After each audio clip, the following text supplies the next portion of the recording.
High বন্ধুরা, আমি একটা নতুন রেসিপি নিয়ে চলে আসলাম। শুকটি মাছের কালিয়া।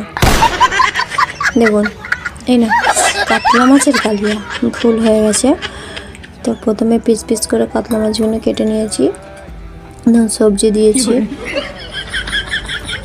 মাছটাকে ভাজা হয়ে গেছে। এদিকে আনাজগুলো কুচাচ্ছি নিয়েছি। দেখুন, এটা ভুলে মাছটাকে দিয়ে দিচ্ছিলাম আর রান্না দিয়ে, তারপরে সবজিটা দিয়ে দিলাম।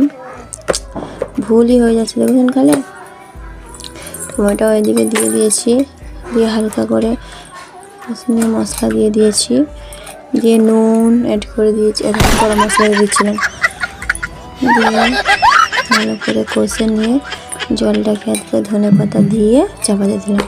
কি তাড়াতাড়ি রান্না হয়ে গেল দেখেছেন। লাস্টে মাছটা দিয়ে ভালো করে নেড়ে ছেড়ে নিয়ে নেবিয়ে নিয়েছি আমি।